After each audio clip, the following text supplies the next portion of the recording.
the Upside Dan. Hey Dan, how's it going? Hey everyone, I am good, Brian. Thank you for having me on. I'm so excited to talk some Oscars with you. Yes, thank you so much for coming in. Thank you so much for coming on my show and actually talking.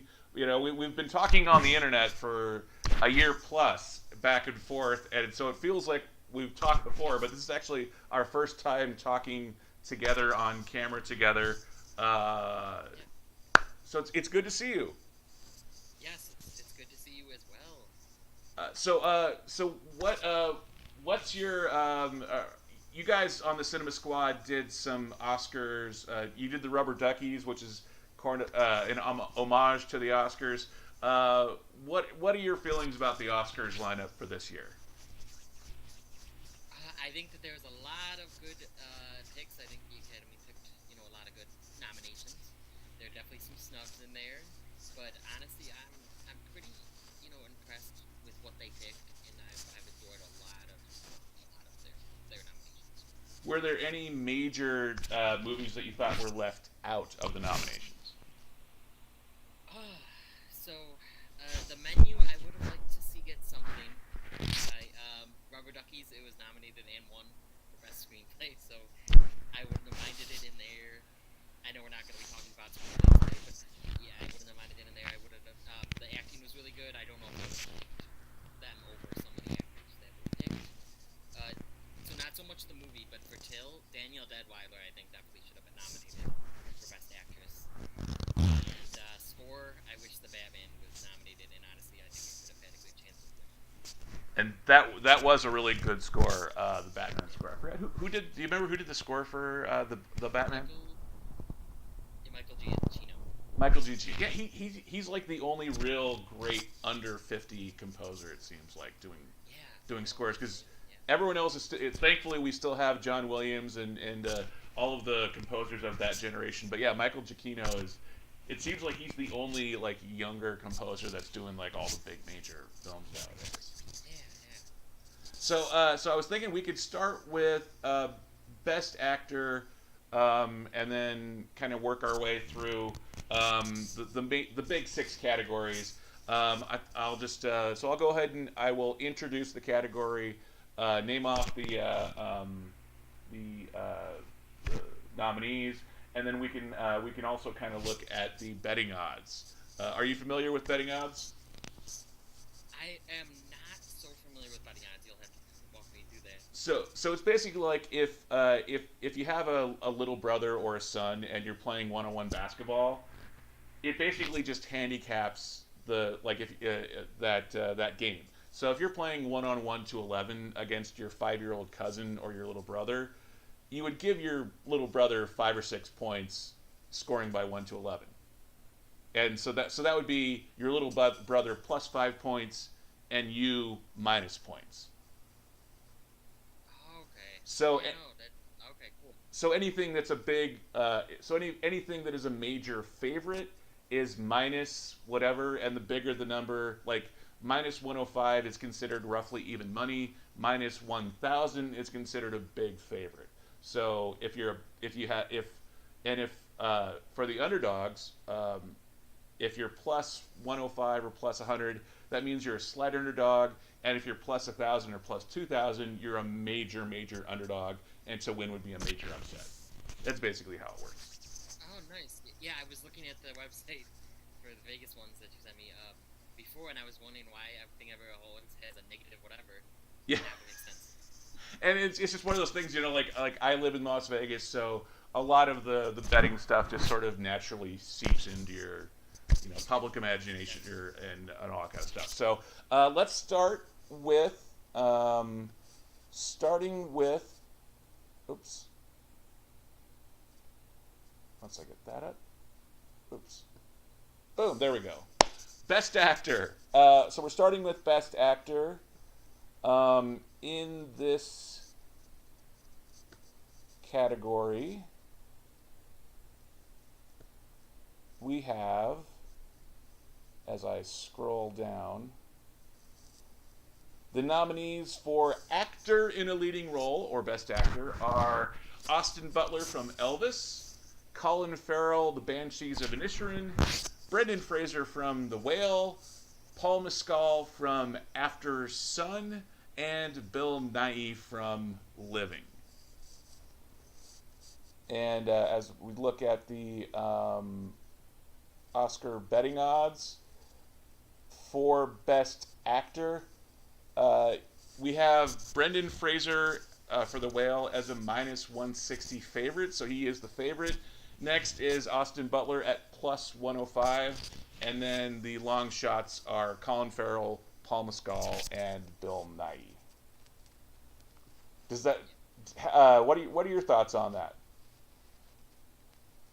That pretty much makes sense because I think that Brendan Fraser and Austin Butler are definitely the two favorites, and definitely predictions in the cinema squads. Predictions of who is going to win. It's going to be one of those, and I think that you definitely be smart to be betting on either of them. So I'm going to be asking you, who do you think will win, and who do you want to win? Like, who is your choice for each of these categories? Uh, who do you? First of all, have you seen all five of these performances? I've actually not seen Living yet, but the other one, yes, I have seen. And I have not seen After Sun or Living as of yet. Still planning to watch them, but we get to the ones we can get, and then we don't get upset. Yeah. So let's start with your pick for who do you think will win Best Actor, and who do you want to win Best Actor? So it's hard because my picks for each of those is interchangeable between my top two, because it's like I can see either of them winning, and it's Brendan Fraser or Austin Butler. I think Austin Butler may win, and it's hard because I want either of them to win because they're good performances. I'm gonna say Brendan Fraser I want to win, but Austin Butler's right up there with that want as well. So you think Brendan Fraser will win, or wait, no, you think Austin Butler will win, and you want Austin Butler to win, or Brendan Fraser to win, but just by barely over Austin Butler. Yeah. Nice. What about those performances did you like? Oh, so Austin Butler, I think, just portrayed Elvis so well, I thought, and I think that he was able to portray him through a longer period of time, and this is not so much to do with that specific performance, but he's just been being Elvis since the performance. So I think that he's been staying. He's also been staying in a lot of people's minds and trying to stay in the forefront. So I don't know. I really liked his performance in that. And then for The Whale, I really liked Brendan Fraser. I thought he just brought such a emotional performance to the screen. He was just amazing. It was a deep performance. Yeah, I completely agree. I loved Brendan Fraser's performance. It's funny because I make fun of Tom Hanks in Elvis for being in the fat suit, because it's Tom Hanks in a fat suit. But there's something about Brendan Fraser feeling the weight of his character in that fat suit that it somehow it worked for me. So real. Yeah. Yeah, I don't know why one performance worked and the other one didn't, because Tom Hanks is a great actor. He's one of my favorite actors. But there's something about Brendan Fraser in that fat suit that it feels. I mean, and you can kind of tell at times. You can see the double chin marks where it's the makeup's gone on, but you can really feel the weight of his performance with even with the fat suit on. Yeah, definitely. So I would for my picks at least I would say my choice was Brendan Fraser for should win and I think will win. Although Austin Butler as Elvis is such a solid performance as well, it wouldn't surprise me, especially after Lisa Marie Presley passed away after the Golden Globes. It wouldn't surprise me with the voting window for the Oscars if Austin Butler got an emotional. He got the emotional vote in honor of Elvis and in honor of Lisa Marie. Would that surprise you? Yeah. No, that wouldn't surprise me at all, and I agree with you. I think that the passing of her definitely might affect some voters. Yeah, absolutely. So shall we move on to Best Supporting Actress? Yeah. Okay, so we'll move on to Best Supporting Actress. The nominees for Best Supporting Actress, as I switch over here. The nominees for Best Actress. That's actress in a lead role. There we go. For Best Actress in a supporting role, nominees are Angela Bassett, Black Panther: Wakanda Forever; Hong Chow from The Whale; Carrie Condon from The Banshees of Inisherin; Jamie Lee Curtis for Everything Everywhere All at Once; and Stephanie Sue from Everything Everywhere All at Once. And the Good choice. and uh, the betting odds for this category, as I switch over here too,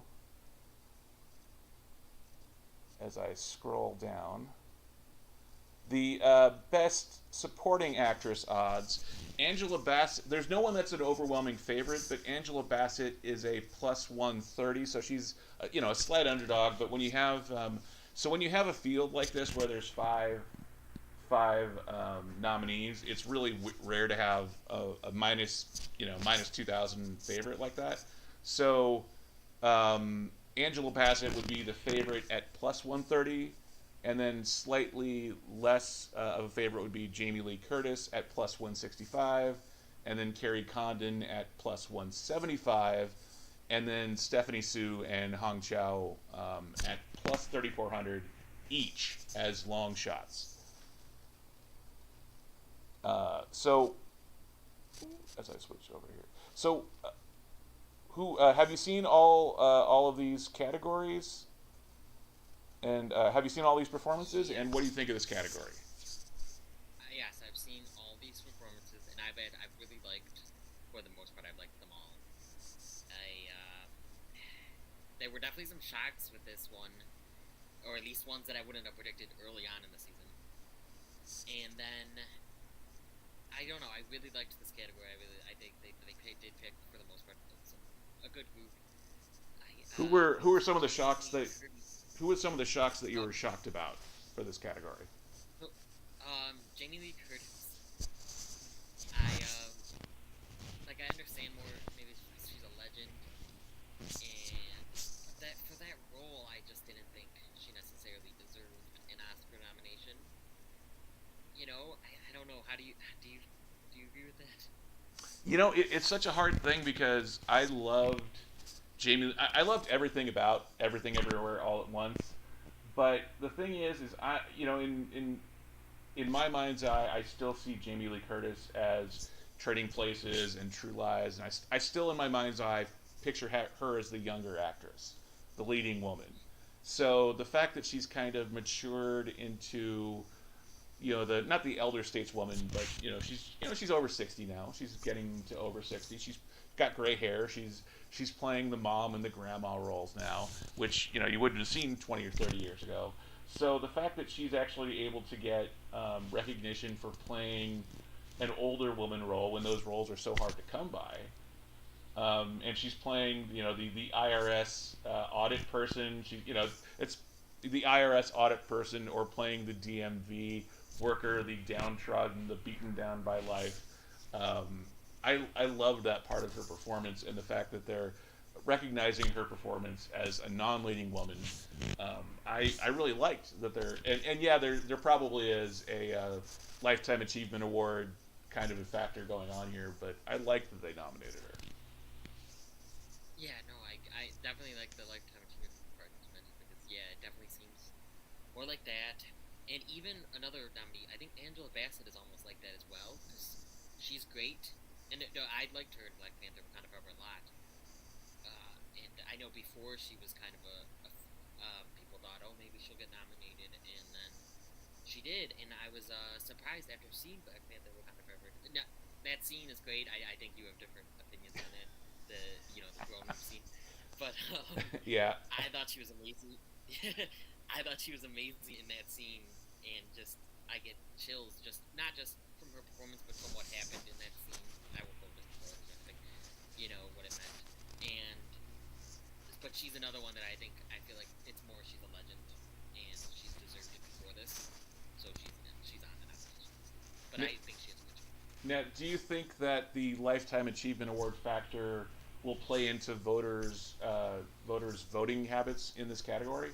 Because you have two Lifetime Achievement type nominees in this supporting actress category.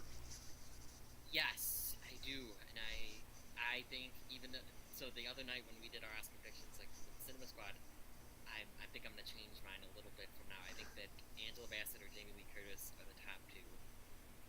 Even though I wouldn't pick them performance-wise, Carrie Condon, I loved her performance in The Banshees of Inisherin, and she might be my pick. So I guess if we're going off her, who should win, who I want to win, I think it would be Carrie Condon or Angela Bassett even for that lifetime achievement part though. And I think I think that yes, I did to answer your question. Yes, I think that it'll definitely have to play in the nomination, the voters, in who they vote to win. And I'm torn too because of this factor of the Lifetime Achievement Award fact, thinking that it might split the vote because I'm also thinking that the fact that Stephanie Sue from Everything Everywhere All at Once also getting a nomination along with Jamie Lee Curtis. I'm wondering if those two actresses from the same movie might be splitting the vote in that category as well. Yeah, or canceling each other out altogether. I don't think that'll happen. I think Jamie Lee Curtis has a good chance just because of the lifetime achievement of it all. And Stephanie Sue was so amazing in that, and Hong Chau was so amazing in The Whale. So it's like this was a very good category, and I think that they picked a lot of really good performances, and it made it hard kind of to pick who I think is actually going to win. Absolutely. So who do you think will win, and who do you think should win? I have a feeling Angela Bassett's going to take it. She's she's cleaned up a lot, not every word, but she's done pretty good this season, and she's deserved it before this. Same thing with Jamie Lee Curtis, though you could say. So I'm going to say Angela Bassett's going to win. Should win.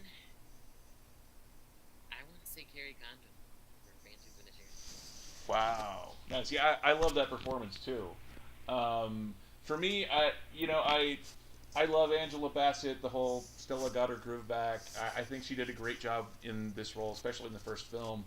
And with Wakanda Forever being so somber, obviously because of the passing of Chadwick Boseman, and when the Marvel Studios logo came up at the beginning of Black Panther: Wakanda Forever, and it was all Chadwick Boseman when they re-edit, and it was just like chills. And I don't know about you, but when I was watching it in the theater, like the entire crowd went, just like you could hear the silence. And then Yes. when they introduced Sherry, and you see Letitia Wright's reaction, and it was just that off the camera shoulder kind of thing, and you hear and see her reaction upon him dying, is just heartbreaking. But for some reason, the Yeah. whole thing, when it takes place 6 months or a year later, and Angela Bassett goes in front of the UN, and it's just very emotional. There was something about that I thought it felt to me like overacting. It didn't feel like in the moment. It didn't feel not that she didn't miss him as an actor or her character wouldn't have missed it, but it didn't feel like it was grieving her son. It felt like anger and a little bit overacting in that have I not given everything? But that's just me though. Clearly, I think most everyone disagrees with me on that though. Like, well, you really liked her performance in that scene, did you not? Yeah, I loved it. So good. So my choice for I think will win. I think that I think that Jamie Lee Curtis is going to win, and I think she's going to win, and I agree with you. I think Carrie Condon's performance is amazing in Banshees of Inisherin, and I love her in that part. But there's just something so dialed in about Jamie Lee Curtis's performance that I haven't watched it in a couple months, but I'm still thinking about her performance and just that raw, that slightly angry, that sense of justice, and we're gonna figure this out. You may not speak English very well, but we are gonna figure this darn thing out, one way or another. Civil servant dedicated to her job. So I think it's for me at least it's Jamie Lee Curtis as should win and will win. I think, but I wouldn't be surprised though if either Angela Bassett or Carrie Condon won either. Yeah, no, great points about Jamie Lee Curtis's performance because it's like just almost like a lived-in role that's just kind of a not over. Well, it is over the top at times. She has to do some crazy stuff, and that movie is just crazy. Um, but yeah, that's a good point. I would love for anyone actually even to win this role, to be honest, in this category. Like Stephanie Shu was so good, and I just love everything everybody else wants. Chow was so good. It's a hard category, I think, to predict. And it's also kind of hard too for me because Hong Chow was also in the menu, and she was Yeah. so strong in both of those. It's funny because I've never seen her before this past fall when these two movies came out. I've never even heard of Hong Chow before. Not even like one of those like, oh, you should go see this movie, this great actress, whatever. I haven't even heard her name in passing before. So the fact that she's, in the Oscar buzz and getting an Oscar nomination in some of her first major movie roles is pretty amazing. Yes, 100%. So shall we move on to Best Supporting Actor? Yes, yes. Oh, sorry. So, Best Supporting Actor, I will go over and name off the as I switch tabs. The Best Supporting Actor. Oh, there we go. Best Supporting Actor nominees, the actor in a supporting role, are Brendan Gleeson from The Banshees of Inisherin, Brian Tyree Henry from Causeway, Judd Hirsch from The Fablemans, Barry Cogan from The Banshees of Inisherin, and Kei Kwan from Everything Everywhere All at Once. And oops, I was on the wrong one there, but for the betting odds for Best Supporting Actor, this one, does this shock you? Kei Kwan is a minus 2,000 favorite for Best Supporting Actor. Does not shock.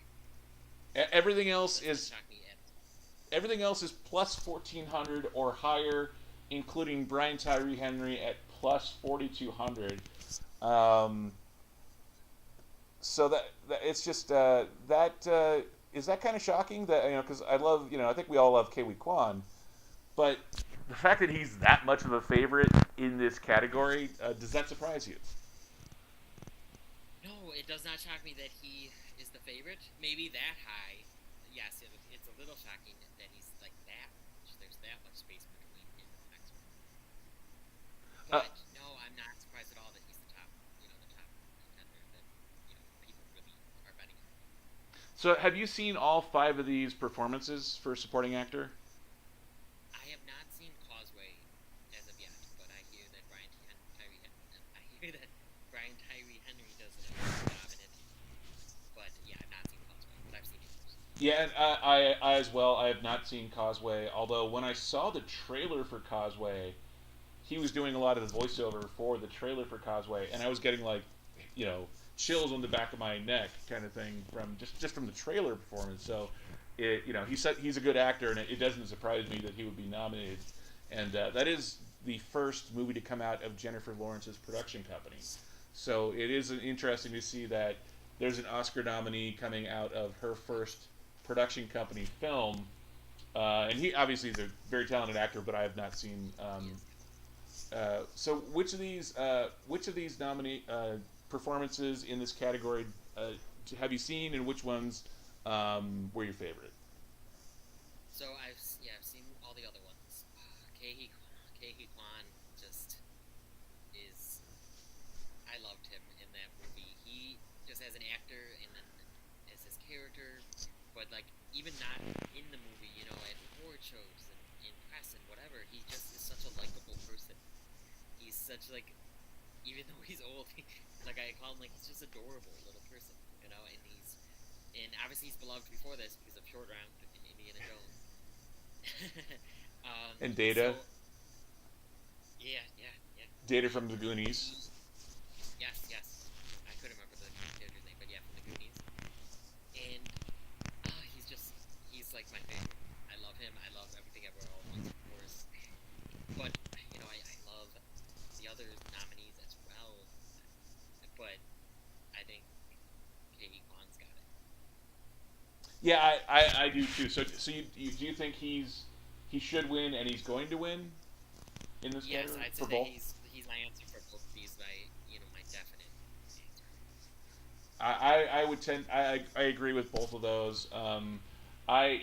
He's roughly my age, so I remember watching Indiana Jones and the Temple of Doom in theaters, and so I remember him saying like "Ha ha ha, Doctor Jones." I remember that all of that when it was first coming out.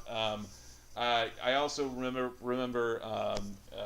the Goonies, obviously, and then when he was high school age in the early '90s, he joined a sitcom on ABC called Head of the Class, where it was like a class of geniuses, and they had like a stand-up comic who was the teacher of this group of geniuses who had to, kind of they were smarter than him, book smart, but they were life smart. He was life smart, so Kiwi Kwan was great in there too. But yeah, I love Kiwi Kwan's performance in Everything Everywhere All at Once, and the fact that this is his first on-camera role in roughly 20 years, or one of his first performances on camera in 20 years. It's pretty amazing if you really think about it. It is amazing. Uh, yeah, yeah, it's amazing. I agree with you. I think that he's got it in the bag. I did want to mention Judd Hirsch. I think he's great in his scene, but that's it. It's his scene. Yeah, It's like a scene or two in The Fablemans. yeah, I yeah, exactly. It's Judd Hirsch coming in for a day and having that great impact, having a great performance. But it is just that one scene, and it's the scene that yeah sticks with you, and it's the scene that sticks with yeah. young Sammy, young Steven. But yeah, it is. And then the Banshees boys, I gotta mention them because I love them. They're both like Brendan Gleeson and Barry Keoghan did so well. Barry Keoghan's becoming like an amazing actor. He already was, but it's just I thought his scenes were so good in Banshees this year. But like I said, I just think Kate Kwan's got it back. Yeah, and to speak further on Barry Cogan in Banshees of Inisherin, God, is that not just one of the most heartbreaking performances of the year? His role. I know. It's just yeah, Eh, definitely. Now, do you think that they should have nominated Brendan Gleeson for Best Supporting Actor, and then we kind of get that thing too where he and Barry Cogan could be splitting votes? Should he have been in the Best Actor category, or do you think it makes more sense for him to be in the Best Supporting Actor, Brendan Gleeson? Oh, it's a good question because I say Colin Farrell and him are like the stars of Banshees this year. So, but then they'd be splitting, you know, well, they'd be splitting the votes. You know, they could be splitting the votes if they were both like favorites. It's hard because either category is going to have a Banshee vote. Yeah, it's one of those things. Yeah, like no matter what you do, nominations wise, one of them is going to be challenged votes by splitting the vote wise. And yeah, I love Brendan Gleeson. Anytime you can have Hagrid in a film, he's so great in pretty much everything he does. And yeah, I love the interplay between the two of them uh, Yeah, in that film. 100%. Yeah. So I'm with you also. Kiwi Kwan for should win and will win. Yeah. So should we move on to Best Actress? Yes. Okay, as we go over to the other tab, to switch over here. The Best Actress in a Leading Role. The nominees are Kate Blanchett for Tar, Ana de Armas for Blonde, Andrea Riceborough for To Leslie, Michelle Williams for The Fablemans, and Michelle Yeoh for Everything Everywhere All at Once. And the odds in this category are kind of interesting. Where is it? As I scroll up and down, the Best Actress odds. We actually have a favorite in this category too. Michelle Yeoh for Everything Everywhere All at Once is a minus 180 favorite. Kate Blanchett is next at plus 125. And then we have Andrea Riceborough, Michelle Williams, and Ana de Armas at plus 2,900 or higher. Does this surprise you, the odds here? Not at all. Kate Blanchett and Michelle Yeoh being the top, and Kate Blanchett, those being the top two definitely does not surprise me at all. And Ana de Armas being the least likely does not surprise me at Oh, and have you seen all five of these performances? Yes, I actually have. Oh, nice. Andrea Riceborough. Because that is the other one that I'm missing is I have not seen Andrea Riceborough in To Leslie yet. Well, what's your take on that? Do you think she deserved the nomination because so much was made of the actress from Till not getting a nomination? I'm brain farting on her name. You said it earlier. Danielle Deadwyler. Danielle Deadwyler, yeah, as Mamie Till Mobley. Yeah. Such a strong performance, but not getting the nomination. So your thoughts? Yeah. So Andrea Riseborough, all that, I agree.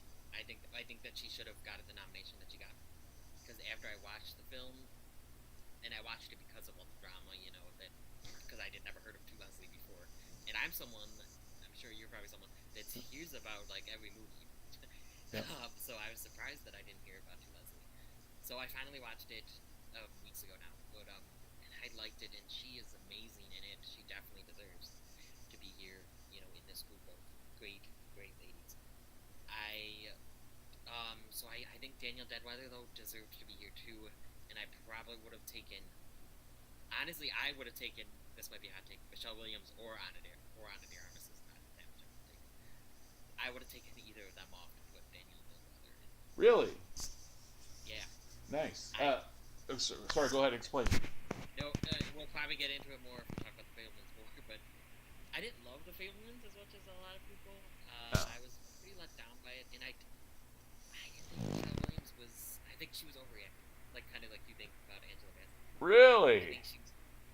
I think she was too much at times. Sometimes she was good, and I like her in other things. I think she's a great actress. I just think this performance didn't work. And even though I just said I loved Judd Hirsch, I think honestly Paul Dano is the one that's most down to earth in that movie, and just a nuanced kind of performance. I don't know. I know there's some hot takes in there. No, I think I agree with you there. I have not seen To Leslie. I do like Andrea Riceborough as an actress. The only thing that really comes to mind that I've seen of her in before was Oblivion with Tom Cruise, where she was his partner on the oil rig or the platform, where she was like, "We are an effective team." That's really the only thing that comes to mind that I've seen her in before. So I saw the trailer for To Leslie, and yet I can see what you're saying. She's the trailer looked really moving for her performance in that film. And so the others in the category, I really like this category for Best Actress. I don't know. For me, Danielle Deadwyler's, it was a very strong performance.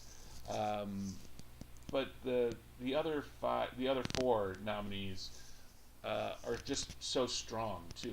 Not that one should be there and one shouldn't, but Michelle Williams. I know she's been nominated before. I love her in that role as the artsy fartsy pixie haircut mom. Part of that is because I just, I'm a huge Steven Spielberg fan. I always have been a huge Steven Spielberg fan. So, um, if you look back at E.T., E.T. was made when Steven Spielberg was in his 30s, and his parents were, the whole his parents were divorced in real life. So that was his way of emotionally dealing with the divorce of his parents, because his parents were very young when they were married. So the whole thing with Dee Wallace Stone and the short pixie haircut was an homage to his mother, because she in some ways was emotionally a kid in a lot of ways when their dad left. So to look forward 40 years in real time, and as him as an artist, to have a more forgiving look at his parents in the Fablemans, because in real life, Steven Spielberg's parents were able to have to bury the hatchet. They were able to get along, and kind of heal fences, heal the wounds. And there's actually even a couple shots of the two of them, his mom and dad, sitting as old retirees in wheelchairs, sitting side by side in real life. So there's just something about the Fablemans that, I part of that, and it really shouldn't affect me, but it's part of knowing the real story behind Steven Spielberg and his family, and seeing how he's treating the subject differently in the Fablemans. That when you account that in for Michelle Williams' performance, to me really stood out, with her performance in that role. And then when you look at the other categories too, so many strong performances up and down there. But Michelle Yeoh in Everything Everywhere All at Once. I mean, I who figures that someone who has hot dog hands is going to get nominated for an Oscar? I know. Is that not the strangest? Not the strangest thing for a character that you've seen nominated for an Oscar? I know, it's very strange. It's just a great performance, though, that she's willing to do all of that. She has a very physical performance as well. She does some of her own stunts, I know. And I just think all around, though, even with the hot dog fingers, it's just a great performance. And I do love what you said about Steven Spielberg. I'm a huge Steven Spielberg fan. That's why I probably went into the Fablemans with too high expectations, because I was like, oh, this is gonna be one of my favorite movies ever, and this is gonna beat Everything Everywhere All at Once, and Top Gun is my number two, number one and two of the year, and then it didn't, so I was let down by it. But that's a really good point, those parents and the true story of it all. Well, and that's another good point that you bring up, is when we know that there's a Steven Spielberg movie, or a George Lucas movie, or any major director, when you know that there's a Steven Spielberg movie coming, expectations, because it's Steven Spielberg, Yeah, and because this is Steven Spielberg doing the life of Steven Spielberg, even if the characters, it's not the Spielbergs, it's the Fablemans, just so that he didn't have to deal with that didn't actually happen in real life, that didn't, so he just told the same story, but make it all fake, so that it's not actual history, it's not a biopic officially, but it's the same story trying to tell, which I thought was a smart, yeah. And I like read like people asking like, was this true? Was this true? And like everything's true. It's almost like everything's true in that movie. But yeah, no, I get a great point about that. so for my pick, I'll let you go, for you're the guest. Who do you think should win this category, and who do you think will win Best Actress? I think Michelle Yeoh has got both of my picks this time, just like Kate Kwan in the last one. Because, and if you asked me before SAG, I think Kate Blanchett would have had a better chance. But SAG Awards just did so much for Everything Everywhere at Once, and its cast and its creators. Because it was just a great ceremony, a very fun ceremony, and they were just the stars of it. They were amazing there, and they just have great personalities. So I think Michelle Yeoh is taking it and deserves it. And I agree with you. Both should win and will win. Kate Blanchett, phenomenal actress. I loved her as Lydia Tarr. I thought that the film was solid. I loved that there were so many long takes, and I loved her being so into the role that she was basically in character the entire time. I don't know if she was actually method acting or not, but it feels like that's what she was doing. Yeah, Um, she became a different person. It just felt like she was Lydia Tarr. yeah, So yeah. and it's such a strong performance in a good movie. But yeah, just Michelle Yeoh, top to bottom, playing that many different characters or different versions of that Yeah. character to carry the weight of that film.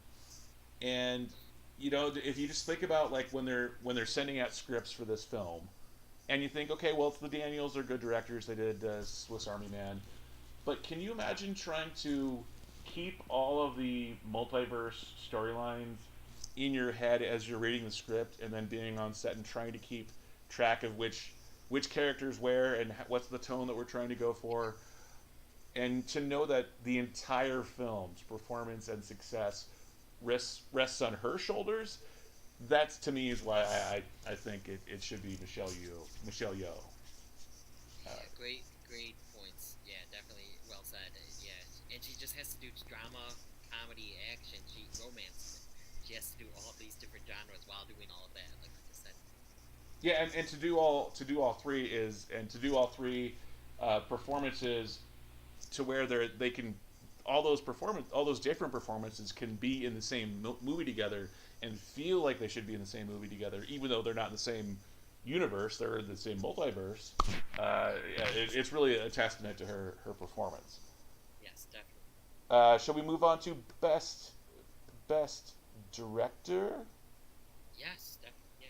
Okay, so we'll move on. Let me pull up the best director nominees list.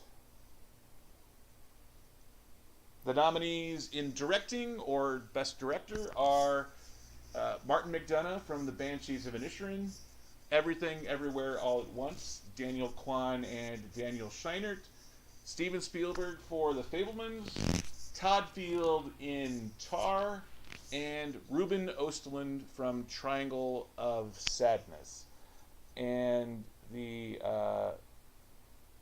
Vegas odds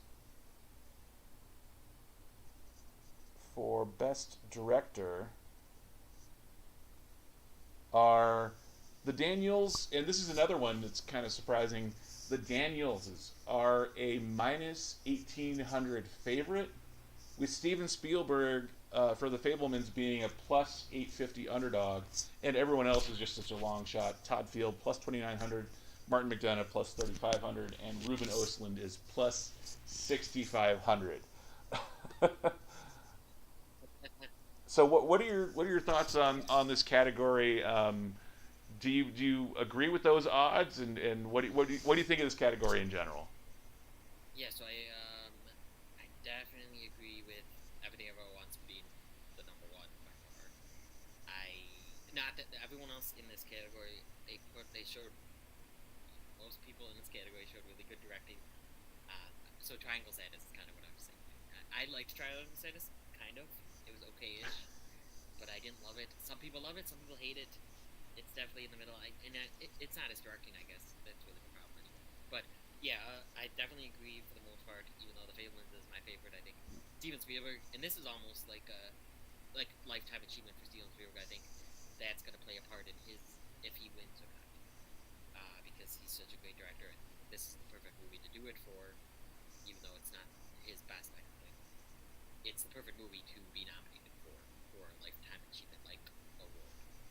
What do you think about Todd Field in Tar? Do you think he should have Uh, gotten a nomination?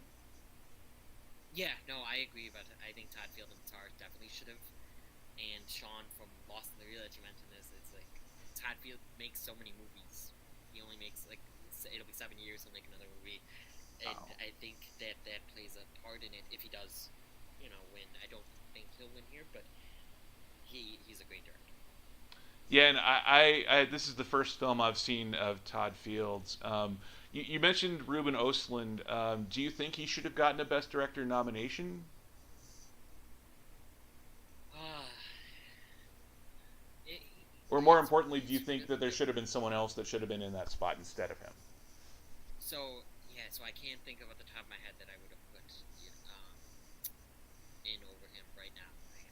There's probably something obvious, but it's just the movie. It's just the movie so divisive, so it's hard to know. Yeah, for me, I would have put Sarah Polly from Women Talking, and to be Sarah fair, Pollins. I just watched that on Tuesday, so it's really really fresh on my brain. But Sarah Polly's directing, writing and directing. She's up for a best adapted screenplay. She's got a Yeah, nomination for that, but her directing dessert. in Women Talking is phenomenal. Yeah, definitely. But yeah, definitely the screenplay one is definitely deserved. She's a great choice to be put in here as well. Yeah, I liked Women Talking a lot, and I know you did as well. So yeah, that's a great choice to be in there somewhere. I wish. So of the people of the directors in this category, who would you say do you think will win, and who do you think should win? I'm gonna say I think the Daniels are gonna win, and I think that they should win. Personally, yeah, I'm gonna say the Daniels. Should and will win. Yes, should and will. Me too. There's you know they always say two heads are better than one, but when you're talking about directing a film, having directors as a team is such a hard thing to get people on the same page. Yeah, And then when you writing look as at well. Yeah, yeah, and then when you look at how chaotic that film is, the fact that the two of them work so together so well to produce a film yeah, that has such a unique and different specific vision. It really is amazing that they're on that kind of a page, uh, in with everything everywhere all at once. definitely. It's like we said with Michelle, Michelle Yeoh. It's a kind of this. She's had to do all this stuff in the movie. They've had to direct all of that stuff in the movie. Yeah, and So so I agree. yeah, so for me, I would say I agree with you. The everything everywhere all at once. Daniel Kwan and Daniel Shiner should win and will win.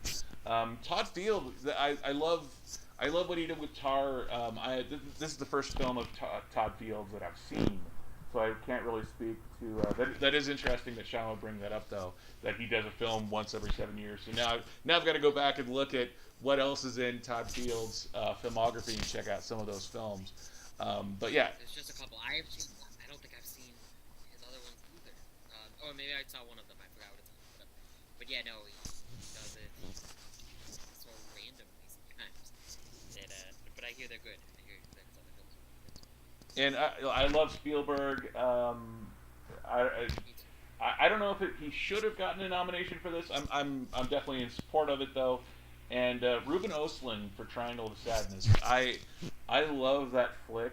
There's just something about an alcoholic Woody Harrelson being the captain of a ship for rich people, and that's just where it I wish he starts. was in it more. Yeah, yeah, Yeah, I wish he was in it more though. exactly. And then Yeah. Dolly De Leon's performance as well as the second half of that film is phenomenal. But Ruben Östlund's vision for that movie, it's so European, and maybe it's just because I don't watch a ton of European films, but that look at the difference between classes that he does in that film, uh, it's something that really it's separate and different from I think the American style of filmmaking. So maybe because of that, it seems more fresh, and I don't see as many of that style of filmmaking. But it is the film that won Palme d'Or at the Cannes Film Festival. So I totally I love his directing in that film as well. But yeah, just there's just something about the Daniels and everything everywhere all at once that is just Yeah. And Martin McDonagh too deserves to be here. yes, absolutely. And honestly, if we're grading on traditional Hollywood directing, I would say Martin McDonagh hands down because everything about that film is classic Hollywood.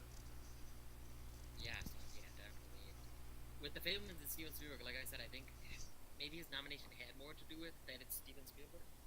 Maybe that's what I could. And it's good. Don't get me wrong, like I said, but I just loved other Steven Spielberg films I've just loved other Steven Spielberg films so much more. Like I loved West Side Story last year. I thought it was Uh, well, 2 years ago. I thought West Side Story was amazing. God, that was 2 years ago, wasn't it? God, time passes so fast. Yeah, I know. Shall we move on to Best Picture? Yes. On to Best Picture. Change that there. Let's look at the nominees for Best Picture. And I gotta scroll up a little bit. Actually, I gotta scroll down. The nominees for Best Picture, there's 10 of them this year, 10 movies. Nominees for Best Picture are All Quiet on the Western Front, Avatar The Way of Water, The Banshees of Inisherin, Elvis, Everything Everywhere All at Once, The Fablemans, Tar, Top Gun Maverick, Triangle of Sadness, and Women Talking. And the odds, the Vegas odds,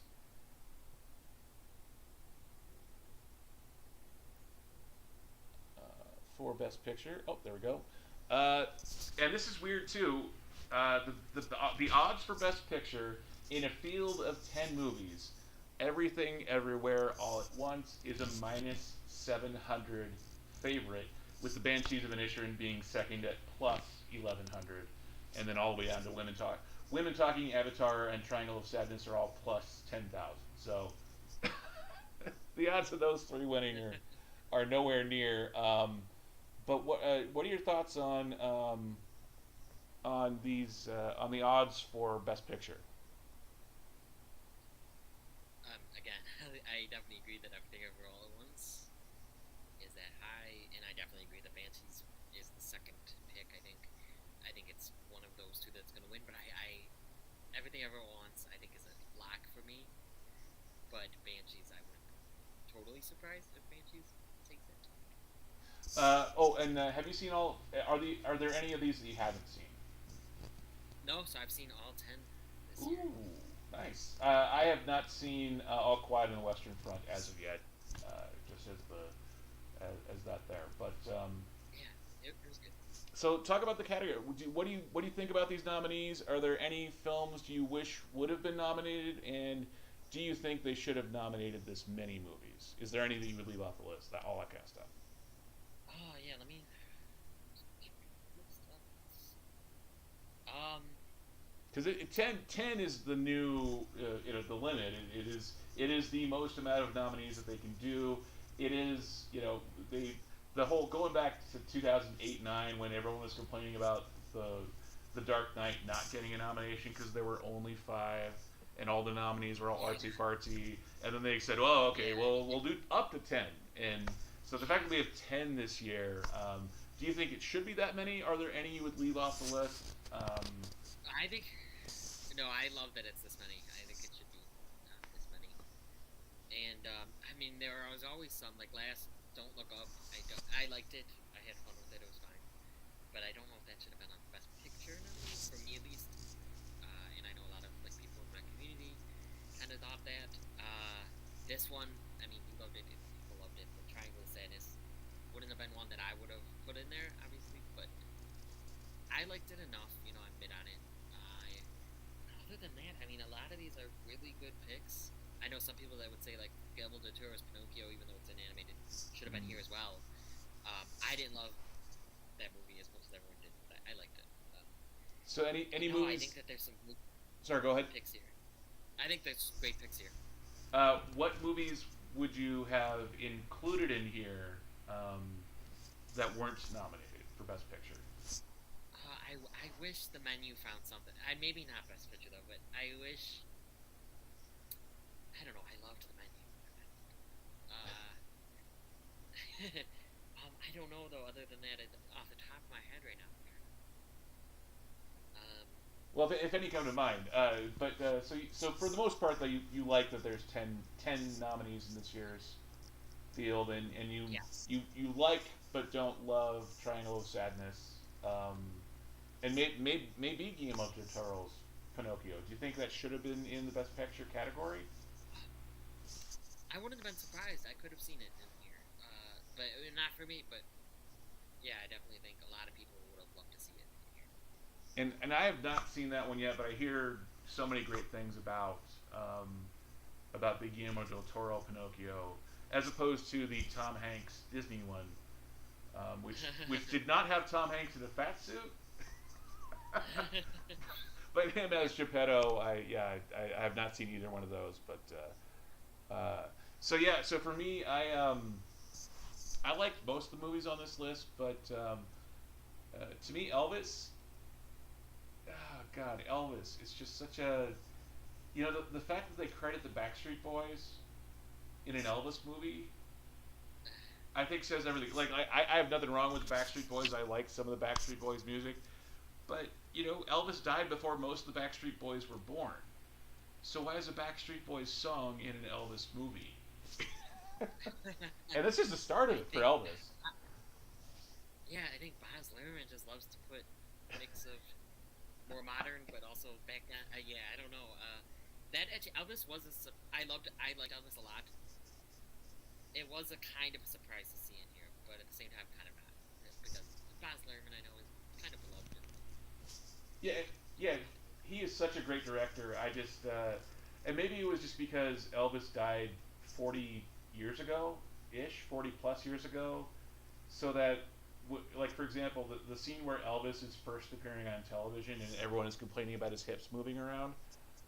I kept thinking of that scene in Forrest Gump where young Forrest Gump and Sally Field are watching television and they do the Elvis flashback in there. Like so many of Elvis's scenes from his life have already been seen in other movies. To see it Yeah, now in the official Elvis movie, I was kind of, there. And that's not fair to the movie, but I was kind of like, well, that they did that in this, they did that in this movie, and they did that in this other movie. yeah, Um, definitely. but yeah, for me, so for me, Elvis would be one that I would take off the list. So talk me through your process for who you think will win Best Picture and who you think should win Best Picture. Like let's get it down to a top five. Your top five for Best Picture, and who do you think will win and who do you think should win? Yeah. Um. So let me pull my top five. So my top five are Everything Everywhere All at Once, number one. Top Gun Maverick two. Banshees of Inisherin, number three. Avatar: The Way of Water is number four. And then Elvis is my number five. Really? And I could keep. Yeah, I'll just keep Woman Yeah, Talking. yeah. Go All for it. Quiet on the Yeah, Women Talking, All Quiet on the Western Front, Fablemans, Tar, and then Triangle Six. I know it's some hot takes there, but No, but you had Avatar that high though.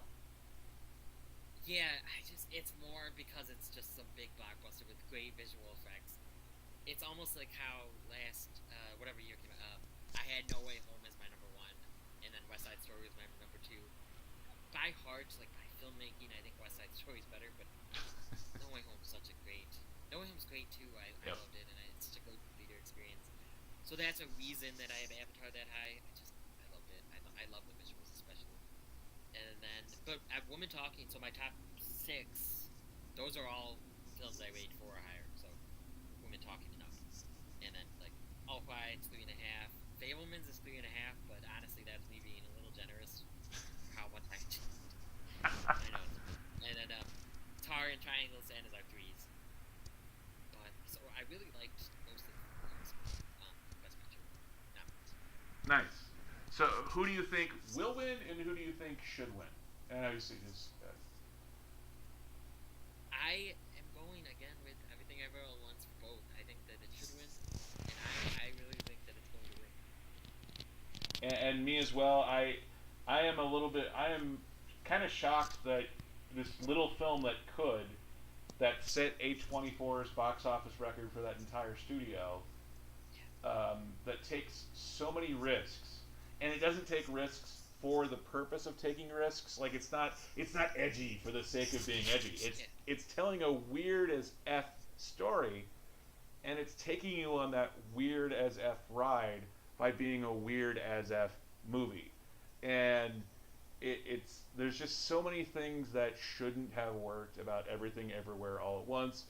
It could have been too art house. It could have been too, it could have been too, like the kind of thing that gives people seizures, sort of thing. But everything about that film is so on point. It's to me it's almost impossible to really seriously consider anything else as best picture because there's so many great films this year. But when you're a film that takes that many risks and has such a unique and different vision, and how somehow all of those risks take off are all on point, like there's nothing that's really off point with that film. I agree with you that it is should win and will win Best Picture in my opinion. The rest of my top five, I asked you to prepare it, but I didn't prepare my top five. Not, but to me, it's Banshees of Inisherin, Triangle of Sadness, Women Talking is in there too, and The Fablemans, just because Fablemans is just such a feel good film. Women Talking is obviously not a feel good film. I guess it kind of is because it has an Exodus ending. Yeah. But yeah, I really liked Avatar too. The visual effects were great, but the thing with Avatar: The Way of Water was I love that film, but I kept thinking that should have been a streaming show because the way that it was paced out and the fact that we had like the youngest child kept getting kidnapped two or three different times in the same movie. Yes. Like I kept thinking that felt like it should have been like five different episodes of a streaming show, and Yeah. I I could definitely. versus like the first Avatar is one big long experience. This to me felt like it should have been five or six separate episodes as opposed to one film. That would have been cool. And that doesn't take That away would from have the been cool. film, but I kept thinking that as I was watching it. And Top Gun Maverick, love Top Gun Maverick. Um, but to me, there's just such a special place in my heart for the first Top Gun movie that it's hard to compare the two because they're 36 years apart, and Tom Cruise is in different parts of his life. But I, it's hard to say that it should win Best Picture when I still love Top Gun, the first Top Gun more, because I love both films, Yeah. and obviously they can't both be nominated for Best Picture in the same year. But that's why Top Gun Maverick's not in my top five. Oh yeah. I love Top Gun Maverick so much. I think it's a great movie, and it just brought people together. But now I see what you mean about if you. I didn't have nostalgia for the first one. I liked the first one. I only watched it. I think I just watched it the year, like last year. Um, So I just love Top Gun Maverick. when was the first time? So the first time you watched Top Gun Maverick Top Gun was not in theaters. Was before. Oh, it was before No, Top so Gun Maverick came out.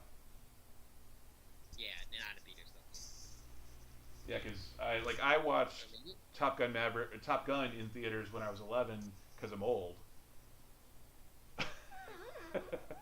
but but no, but you saw Top Gun for the first time right before Top Gun Maverick came out. Yeah, yeah. Nice, And I liked it. It was okay, but I loved it. absolutely, yeah, great flick. So what do you have on your plate upcoming for the Upside Dan channel, and what's coming up for the Cinema Squad? Yeah. So I actually have. It's a divisive film, but Skinamarink. You've heard of Skinamarink, right? Heard of it, haven't seen it. It's the horror film. Yeah, it's very experimental. I probably have a hot take on it, but that review should be coming soon. People hated it. I don't know. But that should be coming soon. I hope to see Scream 6 tomorrow, and I don't know. I'm busy the next few days, so I want to do a review on it, though. I'm seeing it in 40x. It's coming in 40x. And this is the first Scream film in 3D, so I'll see it in 3D 40x. So that's coming, and then now this week I had Cocaine Bear, my review for that up, and Champions, which comes to theaters today. I had that review up, so definitely go check those out. And my last 40x was Creed 3 and 40x, so check out that. Sweet. And sorry, go ahead. as for the cinema, as for the cinema squad, we have our Oscar, like, we will react to the Oscars, the Oscar winners. So definitely take a look out for that next week, early next week, Monday. And yeah, And the so I Rubber think Ducky Awards are in their entirety are up on the Cinema Squad page as yes, well. I'll be thank putting you. links to all of these in the metadata when the live stream is over. Yeah, Um, and we also have a ballot that you can fill out. I'll send you the link, Brian. But okay, it's a ballot for the Oscars, so for our Oscar show, and you can win. So you vote for who you think is going to win, kind of like how we did tonight. You vote for who's going to win, and we'll add up the points, and you could walk away with top prize, which is a crown, but not really. You'll see. absolutely. Yeah. So I'll put all of those in the metadata after the live stream is over. Within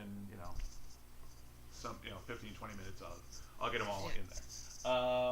So thank you for coming on, Dan. I hope I haven't held you for too long. No, you're Um, good. did you have a good time talking Oscars? Yes. Yeah, I had a really fun time. Thank you. It was great. Sweet. Thank you for coming on. Thank you for talking Oscars with me, and that will be the end of this live stream. So thank you for watching, Yes. and we will check you next time. Bye. Bye, everyone.